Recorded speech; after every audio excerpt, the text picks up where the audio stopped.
हरियाणा में अब कोरोना से राहत मिलने लगी है। धीरे धीरे कोरोना के कम मामले सामने आ रहे हैं। पिछले 24 घंटे में कोरोना के काफी कम नए केस सामने आए हैं।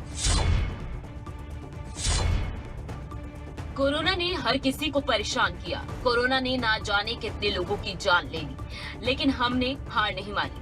एकजुटता से कोरोना से जंग आज भी जारी है और ये तब तक जारी रहेगी जब तक पूरे तरीके से कोरोना का विनाश नहीं हो जाता। अब कोरोना की रफ्तार धीमी पड़ने लगी है। धीरे धीरे कोरोना के केस कम होने से अब राहत मिलने लगी है। देश के साथ हरियाणा में भी अब कोरोना के मामले कम हुए हैं। पिछले 24 घंटे की बात करें तो प्रदेश में 4,400 नए मामले सामने आए हैं, जबकि कुछ दिन पहले आंकड़ा हर दिन 6,000 के पार पहुंच रहा था। चलिए ग्राफिक्स के जरिए आपको कोरोना के ताजा हालात बताते हैं। 24 घंटे में कोरोना के 4,400 नए केस आए हैं। वहीं कोरोना से 97 लोगों की मौत हुई है। कोरोना से 9,480 लोग रिकवर भी हुए हैं। वहीं प्रदेश का रिकवरी रेट अब 93.18% पर पहुंच गया है। अब तक कुल 7,512 लोगों की मौत हो चुकी है।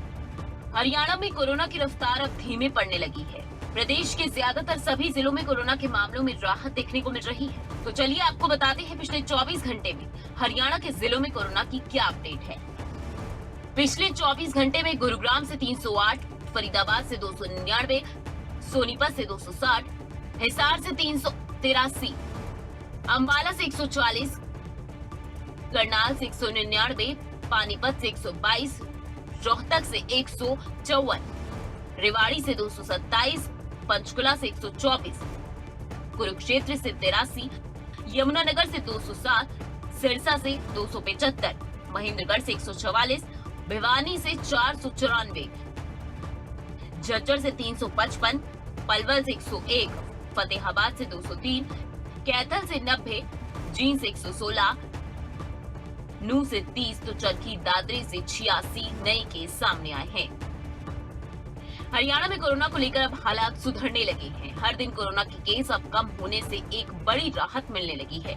जहां पहले 15,000 से भी ज्यादा हर दिन केस सामने आ रहे थे, तो वहीं कोरोना का ग्राफ अब काफी नीचे आ चुका है। लेकिन इसका मतलब ये बिल्कुल नहीं कि हम लापरवाह हो जाएं। सावधानी की अब भी जरूरत है।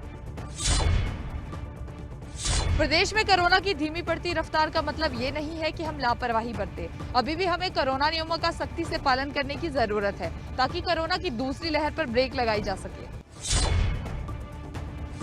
केंद्रीय शिक्षा मंत्री रमेश पोखरियाल ने राज्य के सभी शिक्षा मंत्रियों और बोर्डों के सभी अधिकारियों की एक वर्चुअल मीटिंग ली।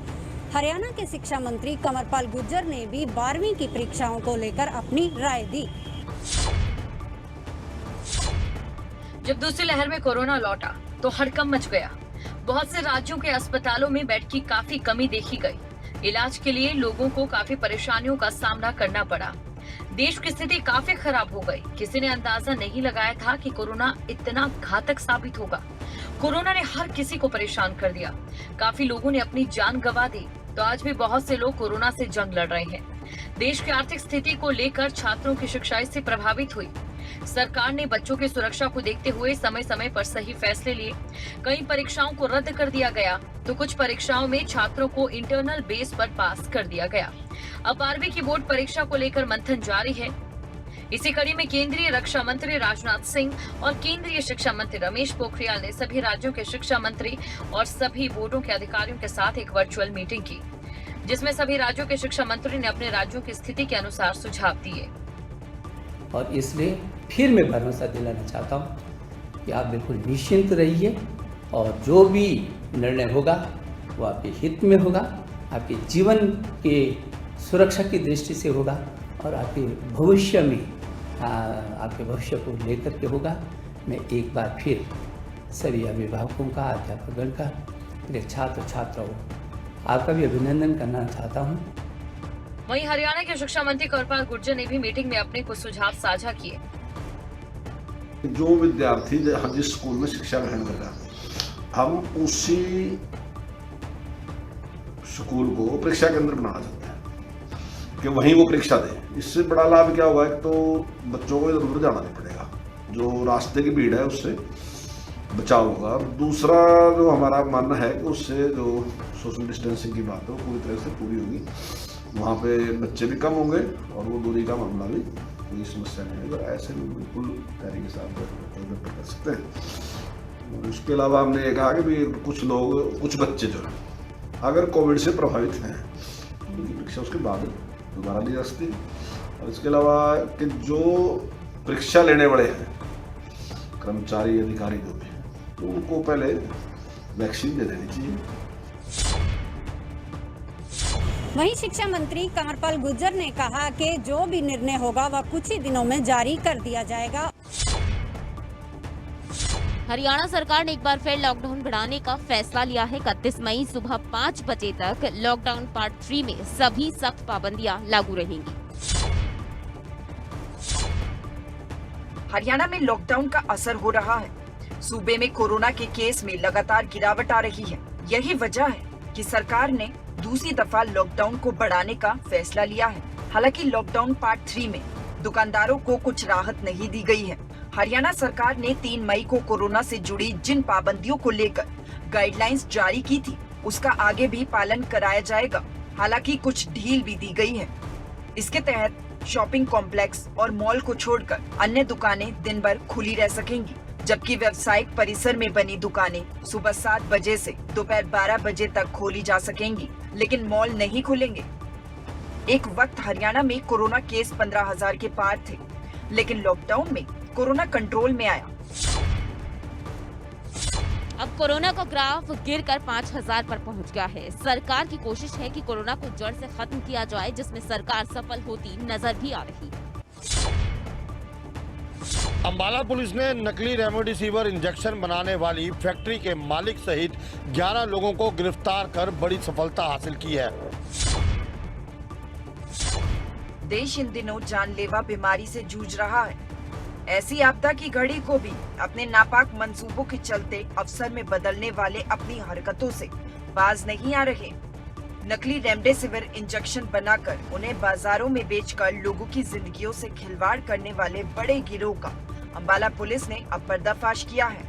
दरअसल 21 अप्रैल को दर्ज हुए मुकदमे में पुलिस ने 24 रेमडेसिविर इंजेक्शन बरामद किए थे, जो मेडिकल जांच में नकली पाए गए, जिसके बाद अंबाला पुलिस एक्शन मोड में आ गई और पकड़े गए लोगों से पूछताछ के बाद जगह जगह छापेमारी करके 400 से ज्यादा रेमडेसिविर इंजेक्शन बरामद किए गए। वहीं लोगों की जिंदगियों को मौत के मुंह में धकेलने वाले गिरोह के कुल 11 लोग अब तक पुलिस के हत्थे चढ़ चुके हैं, जिसमें पुलिस ने नकली इंजेक्शन बना रही कंपनी के मालिक को भी गिरफ्तार करने में सफलता हासिल की है। थाने में एक मुकदमा दर्ज किया था नकली या रेमडेसिविर इंजेक्शन पकड़ने का। वो बाद में नकली साबित हुए। उसके अलावा इसमें 399 इंजेक्शन और पकड़े गए थे, जिसकी तफ्तीश CIA 1 के द्वारा की जा रही थी।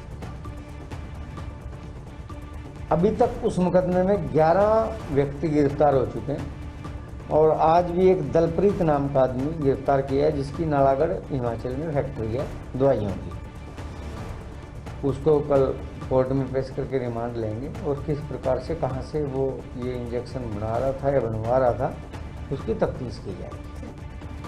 मुश्किल हालातों में जहां देश एकजुट होकर महामारी से लड़ रहा है, वहां समाज में कुछ ऐसे भी लोग हैं जो इंसानियत को शर्मसार करने में कोई कोर कसर नहीं छोड़ रहे। पुलिस की गिरफ्त में आए कंपनी के मालिक से जब हमने बात की तो उसने खुद पर लगे आरोपों से खुद को अनजान बताया। बिल्कुल गलत है। लगभग 400 से ऊपर रेमडेसिविर ऐसे मिले हैं जो आपकी फैक्ट्री के द्वारा बनाए गए हैं और वो नकली प्रूव हुए हैं। उनमें से जो 26 स्टार्टिंग में पकड़े गए थे। कहाँ से प्रूव हुआ है कि वो मेरे हैं? कहाँ से प्रूव हुआ है मेरे हैं वो? पुलिस का कहना है कि आपकी फैक्ट्री से बनाए गए। नहीं, मेरी फैक्ट्री से नहीं बनाने जा रही, वो तो कहीं से मिले हैं। कहीं उसने मेरा नाम लिया है कि वो मेरे कंपनी से बन रहे हैं, तो ये तो मेरी नॉलेज में नहीं है चीज़। आपकी इन्वॉल्वमेंट नहीं है इसमें किसी तरह से? कैसे हो सकती है एक बंदे की जिसका सारा काम मैनेजर्स उसके संभाल रहे हों, जिनकी अप्रूव्ड वो रिस्पॉन्सिबल हों, सारी रिस्पॉन्सिबिलिटी अगर उनकी है तो मेरी इन्वॉल्वमेंट क्या है उसमें? एक तरफ देश बड़ी महामारी से लड़ रहा है तो दूसरी तरफ कुछ लोग अपनी जेब भरने में लगे हैं। आए दिन नकली रेमडेसिविर बनाने के मामले सामने आ रहे हैं जो बेहद ही शर्मनाक हैं। भारत में कोरोना का ग्राफ अब धीरे धीरे नीचे आ रहा है। जब कोरोना की दूसरी लहर पीक पर थी, उस समय कोरोना के 4 लाख के पार केस सामने आ रहे थे, जो अब घटकर 3 लाख के नीचे पहुंच गए हैं। ये राहत की बात है और सबसे अच्छी बात यह है कि महाराष्ट्र और दिल्ली, जो सबसे ज्यादा इस प्रकोप में नजर आ रहे थे कोरोना के, अब वहां पर केस लगातार घट रहे हैं।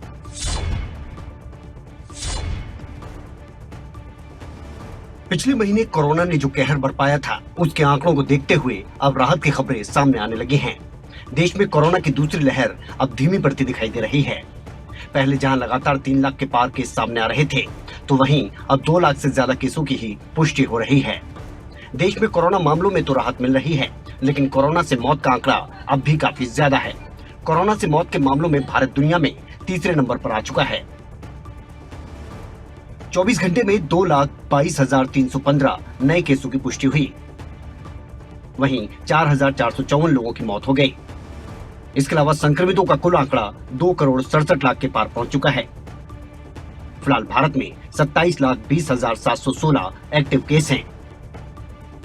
वहीं पिछले कुछ दिनों की बात करें तो लगातार कोरोना के मामलों में उतार चढ़ाव की स्थिति देखने को मिल रही है। कोरोना वायरस संक्रमण के बढ़ते मामलों को देखते हुए कई राज्यों की ओर से लगाई गई पाबंदियों का असर अब कोरोना के ग्राफ पर दिखने लगा है। पिछले कुछ दिनों के कोरोना आंकड़ों और कोरोना से मौत के आंकड़ों पर नजर डालें तो 18 मई को कोरोना के 2,63,533 नए केस सामने आए थे। हालांकि मौत का आंकड़ा तब भी ज्यादा था। 4,329 लोगों की कोरोना की वजह से मौत हुई थी। वहीं 19 मई को यह आंकड़ा थोड़ा सा बढ़ गया और कोरोना के 2,67,334 नए मामले सामने आए। साथ ही 4,529 मरीजों की मौत हो गई। 20 मई को 2,76,070 नए केस सामने आए और कोरोना से 3,874 मरीजों की मौत हुई थी। 21 मई को यह आंकड़ा थोड़ा सा नीचे आया। 2,59,591 मरीजों की पुष्टि हुई। वहीं 4,209 मरीजों की मौत हुई। 22 मई को 2,57,299 नए केस सामने आए। वहीं 4,194 मरीजों की मौत हो गई। 23 मई को 2,40,842 नए केसों की पुष्टि हुई। इसके अलावा 3,741 मरीजों की मौत हुई। वहीं 23 मई को 2,22,315 नए केस सामने आए हैं। 4,454 मरीजों की मौत हुई। देश में कोरोना की स्थिति में कुछ हद तक सुधार आया है। रोजाना सामने आ रहे आंकड़े इस बात के संकेत दे रहे हैं, लेकिन देश में कोरोना का साया अब भी छाया हुआ है। इसीलिए कोरोना के प्रति किसी भी तरह की लापरवाही अभी भी बड़े खतरे को बुलावा दे सकती है। कोरोना मामलों में गिरावट इसी तरह बरकरार रहे, इसके लिए जरूरी है कि कोरोना के प्रति अब भी सावधानी बरती जाए। कोरोना के प्रति सजग रहें, कोरोना नियमों का पालन करते रहें, ताकि कोरोना की इस दूसरी लहर पर पूरी तरह से काबू पाया जा सके। भारत में कोरोना का जो अब रिकवरी रेट है वो बहुत ज्यादा बेहतर हो गया है। अब जो मरीज हैं वो रिकवर ज्यादा हो रहे हैं। नए केस की अगर बात की जाए तो वो भी सामने आ रहे हैं, लेकिन अच्छी बात यह है कि मरीज अब कोरोना को लगातार मात दे रहे हैं और इसे देखकर ये कहा जा सकता है कि जल्द ही कोरोना की इस जंग में हम जीत हासिल कर पाएंगे। हरियाणा सरकार ने एक बार फिर लॉकडाउन बढ़ाने का फैसला लिया है। 31 मई सुबह 5 बजे तक लॉकडाउन पार्ट 3 में सभी सख्त पाबंदियां लागू रहेंगी। हरियाणा में लॉकडाउन का असर हो रहा है। सूबे में कोरोना के केस में लगातार गिरावट आ रही है। यही वजह है कि सरकार ने दूसरी दफा लॉकडाउन को बढ़ाने का फैसला लिया है। हालांकि लॉकडाउन पार्ट 3 में दुकानदारों को कुछ राहत नहीं दी गई है। हरियाणा सरकार ने 3 मई को कोरोना से जुड़ी जिन पाबंदियों को लेकर गाइडलाइंस जारी की थी, उसका आगे भी पालन कराया जाएगा। हालांकि कुछ ढील भी दी गई है। इसके तहत शॉपिंग कॉम्प्लेक्स और मॉल को छोड़कर अन्य दुकानें दिन भर खुली रह सकेंगी, जबकि व्यावसायिक परिसर में बनी दुकानें सुबह 7 बजे से दोपहर 12 बजे तक खोली जा सकेंगी, लेकिन मॉल नहीं खुलेंगे। एक वक्त हरियाणा में कोरोना केस 15,000 के पार थे, लेकिन लॉकडाउन में कोरोना कंट्रोल में आया। अब कोरोना का ग्राफ गिरकर 5,000 पर पहुंच गया है। सरकार की कोशिश है कि कोरोना को जड़ से खत्म किया जाए, जिसमें सरकार सफल होती नजर भी आ रही है। महामारी अलर्ट सुरक्षित हरियाणा के तहत लॉकडाउन को 31 मई सुबह 5 बजे तक बढ़ा दिया गया है। बाजार में दुकानें किस तरह से खुलेंगी इस बारे में बात बताएंगे कि भीड़ भाड़ मार्केट से अलग जो दुकानें हैं शाम 6 बजे तक खुली रहेंगी। मार्केट में जो भीड़ भाड़ वाली जगहों पर जो दुकानें हैं सुबह 7 बजे से 12 बजे तक खुलेंगी। ऑड इवन से सभी दुकानें खुलेंगी, साथ ही शराब के ठेके भी इसी तरह खुलेंगे। शॉपिंग मॉल्स अभी बंद रहेंगे। और मैं आपको बता दूं कि पलवल जिले में कोरोना की बात करें तो कोरोना के नए मामले 101 पॉजिटिव सामने आए हैं। जो 156 जो मरीज थे वो ठीक होकर घर जा चुके हैं। पलवल जिले में अभी भी 507 एक्टिव केसों की संख्या है। कोरोना की वजह से 200 से ज़्यादा लोगों की मौत भी हो चुकी है। मैं बताऊं जो ब्लैक फंगस की बात करें तो अभी तक पलवल जिले में एक भी केस नहीं है। हालांकि स्वास्थ्य विभाग अलर्ट पर है। इसको लेकर आई सर्जन व डेंटिस्ट को स्पेशल ट्रेनिंग दी जा रही है। शुगर के पेशेंटों की पहचान की जा रही है। यदि पलवल जिले में ऐसा कोई केस आता है तो उन्हें सीधे नल्लड़ या फैजाबाद के लिए रेफर किया जाएगा। हमारे साथ यहाँ पर कुछ दुकानदार, इनसे बात करेंगे किस तरह की व्यवस्था है जो अब ऑड इवन के हिसाब से दुकानें खुल रही है, क्या कहोगे इस बारे में? ऑड इवन से दुकान खुल रही है सारी, पूरा शहर ऑड इवन से खुल रहा है, कोई परेशानी किसी तरह नहीं है। तो आपको सामान मिल जाता है और दुकानदार का काम हो जाता है। क्या जो फैसला सरकार ने लिया है ऑड इवन का, इसका स्वागत करते हैं आप लोग? इसका हम स्वागत करते हैं, सब व्यापारी से खुश हैं। क्या क्यों उम्मीद करते हो सरकार से आगे पूरी तरह खोला जाए? जिस तरह से कोरोना फैल रहा है, कैसे आप सोशल डिस्टेंसिंग की बात करें, मास्क किस तरह से व्यवस्था बनाई हुई है? सरकार से हम उम्मीद करते हैं कि 1 जून से अगर पूरे बाजार को खोल दिया जाए तो ज़्यादा अच्छा रहेगा। उसमें क्या है कि ग्राहक सब में डिवाइड हो जाएगा, भीड़ ज़्यादा नहीं बढ़ेगी। किस तरह की व्यवस्था आप अपने यहाँ बनाई हुई है? हमारे यहाँ व्यवस्था ये है कि ग्राहक को कहते हैं मास्क लगा के बैठे, तो आए हमारी दुकान पर, हम भी मास्क लगा के बैठे हुए हैं और मतलब ग्राहक अपना जल्दी फारिग और अपने घर जाए अपने लेकर सामान को। मतलब हमारे साथ दुकानदार जिनका कहना है कि वो उम्मीद करते हैं कि आने वाले दिनों में बाजार को पूरी तरह से खोल दिया जाएगा ताकि भीड़ इकट्ठी ना हो। आप देख सकते हैं किस तरह से बाजार की व्यवस्था है। ऑड इवन के अकॉर्डिंग जो दुकानें जो बाजार में खुल रही हैं, हालांकि कुछ दुकानें ऑड इवन का जो उल्लंघन कर रही हैं। ऐसे में ज़रूरत है कि ऐसे लोगों के खिलाफ कार्रवाई करने की, क्योंकि यदि जो सोशल डिस्टेंसिंग या ऑड इवन का उल्लंघन होगा तो जो बीमारी पर लगाम लगती जा रही है, हो सकता है और कोरोना के मामले लगातार बढ़ते जाएं। प्रदेश में कोरोना के मामले जैसे जैसे कम होते हुए नजर आ रहे हैं, वैसे वैसे बाजार में भीड़ बढ़ने लगी है। हरियाणा सरकार ने लॉकडाउन तो लगा दिया है, लेकिन इस बार छूट भी दी गई है, यानी कि ऑड इवन फॉर्मूले के तहत दुकानें खुल सकेंगी सुबह 7 से 12 बजे तक। ये करनाल के मुख्य बाजार की हम आपको तस्वीरें दिखा रहे हैं। लोगों की आवाजाही यहाँ पर बनी हुई है और मार्केट के अंदर दुकानों की बात की जाए तो आप देख सकते हैं ऑड इवन फॉर्मूले के तहत यहाँ पर दुकानें खुली हुई है। एक दुकान बंद है तो दूसरी दुकान यहाँ पर खुली हुई है और ये दुकानें 7 से 12 बजे तक खुलेंगी। और जो सेक्टर्स के अंदर दुकान है वो अगर सिंगल दुकान है, एक ही दुकान है, तो वो पूरा दिन खुली रह सकती हैं। टाइमिंग जो रखी गई है वो 7 से 12 बाजार में दुकानों के खुलने की रखी गई है और इसमें ऑड इवन फॉर्मूला रहेगा। बाकी जो एसेंशियल चीज़ों की दुकानें हैं वो उसी तरीके से खुली रहेंगी जैसे पहले खुल रही थी। क्या कहना चाहेंगे? दुकानें खोलने के लिए सरकार ने छूट दे दी गई है, ऑड इवन फॉर्मूले के तहत राहत मिलेगी? सर लगभग 1 महीना आने को है, दुकानें बंद थी और आप देख सकते हैं अभी फ़िलहाल जो टाइमिंग के अकॉर्डिंग मार्केट में ग्राहक नहीं है और कुछ चेंजेस ज़रूर करने चाहिए। अभी आप पहला दिन है अनलॉक का, आप कह सकते हैं, पर इसमें चेंजेस की काफ़ी ज़रूरत है क्योंकि टाइमिंग को लेकर ग्राहक अभी मार्केट में नहीं है। ये लगा लो कि सिर्फ सफाई करने के लिए है 1 महीने के लिए, अभी ग्राहकी कुछ भी नहीं है बाजार में। तो आप देख सकते हैं दुकानदारों में इस बात की नाराज़गी है कि सुबह 7 बजे से जो दोपहर 12 बजे तक दुकानों का समय रखा गया है उसमें ग्राहक मार्केट में नहीं आएगा और ऐसे में जो आर्थिक तंगी से दुकानदार व्यापारी जूझ रहा है वो वैसे ही जूझता रहेगा। रियायत दी है, छूट दी है, 7 से 12 दुकानें खोल दी हैं, ऑड इवन का फॉर्मूला रहेगा। परेशानी थी उसमें राहत मिलेगी? सर इस छूट से कोई राहत नहीं मिलेगी, ऐसी रियायत होनी नहीं चाहिए थी। या तो 31 तक पूरा लॉकडाउन लगना चाहिए था। सुबह 7 बजे कौन आता है मार्केट में? आपको भी बताइए, सारे दिन आप मार्केट में रहते हैं। 7 बजे तो साढ़े 10 बजे तक लोग उठते हैं, कपड़ों की दुकानों पे 11 बजे आते हैं, 12 बजे आते हैं, उसके बाद काम चलता है। 10 बजे तक तो सफाइयाँ होती हैं, या कस्टमर कैसे आएगा? अब 7-12 बजे तक दुकान बढ़ाने का टाइम है, उसके बाद क्या करेंगे वहाँ के सवेरे भी?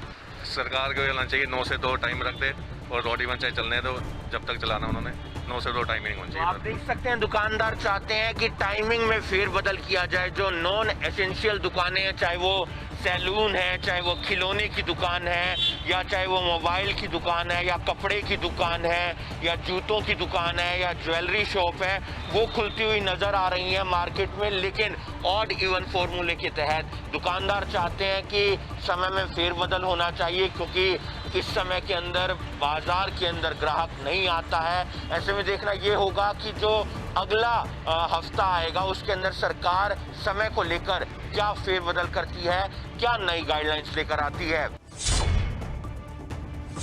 हरियाणा में एक सप्ताह के लिए लॉकडाउन बढ़ा दिया गया है, लेकिन दुकानदारों, व्यापारियों को बाजारों में छूट दी गई है, रियायतें दी गई हैं। रियायतें ये दी गई हैं कि सुबह 7 बजे से लेके 12 बजे तक भीड़ भाड़ वाले इलाके वाले बाजार ऑड इवन फॉर्मूला के तहत खुलेंगे। फिलहाल सिरसा के बाजारों की तस्वीरें दिखाएं तो यहाँ पर बाजार खुलने फिलहाल शुरू हो गए हैं। हालांकि व्यापारी कंफ्यूजन में ये है कि कौन सी दुकान ओड होगी, कौन सी इवन होगी, इसकी जानकारी नहीं है। हालांकि मार्किंग की गई है, आप देखिए इस तरह की मार्किंग की गई है जिससे व्यापारी कंफ्यूजन में है कि कौन सी दुकान खोली जाए और कौन सी दुकान ना खोली जाए। फिलहाल बाजार की तस्वीरें देखेंगे तो ये रोडी बाजार है और यहाँ पर अधिकतर दुकानें जो हैं वो खुल गई हैं। हालांकि 12 बजे का टाइम दिया गया है दुकानें खोलने के लिए, लेकिन लगभग जो बाजार में दुकानें हैं वो खुल गई हैं, क्योंकि व्यापारियों का ये कहना है कि और इवन फार्मूला जो है उन्हें समझ नहीं आ रहा। हालांकि इस रो में अगर आप देखेंगे तो यहाँ पर एक दुकान खुली है, दूसरी बंद है, लेकिन अधिकतर बाज़ारों में तस्वीर ये देखने को मिल रही है कि अधिकतर दुकानें खुल गई हैं। फिलहाल राहत दी गई है। उसके अलावा जो स्टैंड अलोन शॉप्स यानी कि अकेली दुकान है मोहल्ले में, वहाँ पर लोगों को राहत मिलेगी। कर्फ्यू टाइम तक लोग दुकानें खोल सकेंगे, तो राहत दी गई है। लेकिन ये बात भी साथ कही गई है कि कोरोना के नियमों की पालना करनी होगी, सोशल डिस्टेंसिंग की पालना करनी होगी, उसके अलावा मास्क पहनने जरूर होंगे। लॉकडाउन को सरकार ने एक सप्ताह के लिए बढ़ा दिया है, लेकिन अब की बार लॉकडाउन में ढील दी गई है। जो भीड़ वाले इलाके हैं वहां पर ओड इवन के हिसाब से दुकानें खुलेंगी और सुबह 7 से 12 बजे तक मार्केट को खुलने के आदेश दिए गए हैं। उसी के चलते मैं आप पीछे दिखा सकता हूं कि सोनीपत की मेन मार्केट कच्चे क्वार्टर है, आज चहल पहल दिखाई दे रही है। एक साइड की दुकानें बंद हैं क्योंकि ये दुकानें आज बंद रहेंगी और कल इन दुकानों को खोला जाएगा। आप दूसरी तरफ देख सकते हैं कि दुकानें आखिरकार खुल चुकी हैं। सुबह 7 बजे का टाइम था। हर एक दुकानदार मास्क के साथ दुकान को खोले हुए हैं, मास्क लगाए हुए हैं और मास्क के साथ जो नियम है उनको भी ध्यान में रखा जाकर इन दुकानों को खोला गया है। जो हालांकि जो लोग हैं वो भी मार्केट में पहुंच चुके हैं, लेकिन क्या कुछ जो सावधानियां बरती जा रही हैं और क्या कुछ इनको और चाहिए था। सर आपसे जान लेते हैं, बहुत दिनों के बाद आज दुकान खुली है, उसके बाद 7 से 12 का टाइम दिया गया है, क्या ये टाइम ठीक है और किस किस तरह की आज नियमों की पालना करी जा रही है? आप 10 से 5 बजे तक का टाइम दे दो, सबसे बेटर रहेगा। और हमारी इसके बाद चोपड़ा प्रधान जी बताएंगे। जी, जो टाइम दिया गया सरकार के द्वारा वो टाइम ठीक है सर? अच्छा, प्रशासन ने हमारी हेल्प करने की सोची है, और ये हेल्प हमें कोई फ़ायदा नहीं देगी, नुकसान देगी। जो पहले 10 से 3 का टाइम दे दे वो ज़्यादा बेटर है, क्योंकि प्रशासन ने अब टाइम दिया 7 से 12 5 घंटे का टाइम नहीं किया। हमें 5 घंटे का टाइम दो, 10 मिनट ज़्यादा नहीं चाहिए। 5 घंटे का टाइम ऐसे दिया जाए, 10 से 3, 10 से 2, हम उसमें ज़्यादा खुश है, क्योंकि कस्टमर आता ही 9 बजे 10 बजे के बाद है जी। नंबर 2, अगर ये तो जो ठेके वगैरह है या जो खाने पीने का सामान है, ये सुबह किसी टाइम भी खुलवा दो, 7 बजे 6 बजे कस्टमर आता है, क्योंकि खाने पीने वाले सामान को उनको पहुँचना पड़ेगा। कपड़े की ऐसी आइटम है जी, कस्टमर के पास कोई भूख नहीं होती। हम पिछले लॉकडाउन में भी काफ़ी हमें नुकसान हुआ है। अब जो लोगों का स्टॉक किया हुआ था, ब्याह शादी का सीजन था 1 महीने का, सबका स्टॉक ऐसे कैसे पड़ा है जी। आगे चलो कोई बात नहीं, जो भगवान की इच्छा हो, पर प्रशासन हेल्प करना चाहती है तो टाइमिंग बढ़ाए, 10 से 3 का किया जाए। उसमें हम प्रशासन का बहुत धन्यवाद का, क्योंकि प्रशासन से दुकानदार झगड़ नहीं सकता। हम तो हाथ जोड़ के विनती कर सकते हैं प्रशासन से, साथ दिया जाए जी, साथ दिया जाए। 10 से 3 का यही कहेंगे हम, 10 से 3 बाकी है भाई साहब खड़े। लेकिन जो आंकड़े हैं सर वो लगातार बढ़ रहे थे। अब लॉकडाउन लगा तो लॉकडाउन आंकड़ों में कमी आई। कहीं ना कहीं आपको नहीं लगता कि प्रशासन का साथ देने की आपको ज़रूरत है? बिल्कुल, मैं प्रशासन का धन्यवाद करता हूं कि उन्होंने हमारे बारे में सोच के 7 से जो 12 बजे का टाइम किया है, इतना सोचा है। मैं फिर भी प्रशासन से गुजारिश करता हूं कि जैसे उन्होंने हमारे बारे में 7 से 12 बजे का सोचा है, ऐसे ही उसको 10 से लेकर 3 बजे तक का सोच के हमारा भी थोड़ा सा साथ दे। तो कहीं ना कहीं जो दुकानदार हैं उनका ये कहना है कि प्रशासन ने हमारे बारे में सोचा है और लॉकडाउन के तहत जो छूट दी गई है उसका जो टाइम बदला जाए और 10 से 3 या 10 से 5 के टाइम की मांग दुकानदारों के द्वारा की गई है, जो पिछले 24 घंटे के बाद सोनीपत की कर ली जाए तो आंकड़ों में कमी देखने को मिली है। महज 220 मामले सामने आए हैं। वहीं आंकड़ों जो मौतों का आंकड़ा है वो फिलहाल 220 पर है। वहीं अब देखना यही होगा कि सरकार और प्रशासन इसी तरह कोरोना को लगाम लगाने के लिए क्या कुछ कड़े कदम उठाती है और किस तरह जो मार्केट दुकानदार है उनको राहत देने का काम करेंगे। कुरुक्षेत्र में एक पति ने अपनी पत्नी और बेटी को नहर में डुबोकर मार डाला। अब बेटी का शव 4 दिन के बाद नहर से बरामद किया गया है। फेसबुक पर प्यार हुआ तो एक शख्स ने अपने से दोगुनी उम्र की महिला से शादी कर ली। महिला तलाकशुदा थी और उसकी पहले से 17 साल की एक बेटी भी थी। कुछ दिन प्यार का जादू चला। ये शख्स पत्नी के पैसों पर ऐश करने लगा। फिर विदेशों में घूमना आदत में शुमार हो गया। जहां एक विदेशी मैडम पसंद आ गई तो उससे शादी करने का विचार आया। अब पत्नी और बेटी रास्ते का कांटा बन रही थी तो दोनों को रास्ते से हटा दिया और नहर में डुबोकर मार डाला।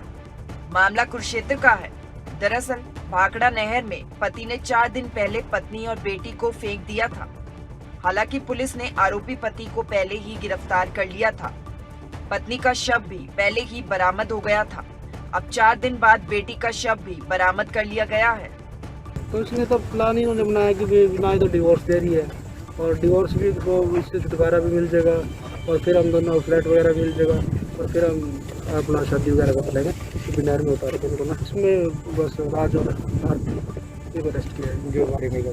हाँ जी, उनको हमने भेज दिया जुडिशियल। वो भी इंक्लूड थी इसमें बिल्कुल क्राइम में। वहाँ प्लानिंग में थे तुम लोग। प्लानिंग में तो प्लानिंग के तहत। हाँ जी, धाराएं उसके ऊपर उतनी लगेंगी सर जितनी इस पे लगेंगी। 120 भी है उसके ऊपर और इस पे पति पे 302 है सारे। 302 है सब है, 201 भी है। वहीं थाना प्रभारी राकेश कुमार का कहना है कि आरोपी पति के साथ उसकी गर्लफ्रेंड ने भी पत्नी और बेटी की हत्या की साजिश रचने में पूरा साथ दिया था। दोनों ने मिलकर ही पूरी प्लानिंग की थी। पति द्वारा पत्नी व बेटी की हत्या करने का ये मामला बेहद ही शर्मनाक है। फिलहाल आरोपी को पुलिस रिमांड लेने के बाद जेल भेज दिया गया है। अगर आपको हमारा ये वीडियो पसंद आया हो तो पेज को लाइक और शेयर करें और इसी तरह की हर वीडियो सबसे पहले पाने के लिए चैनल को सब्सक्राइब करें।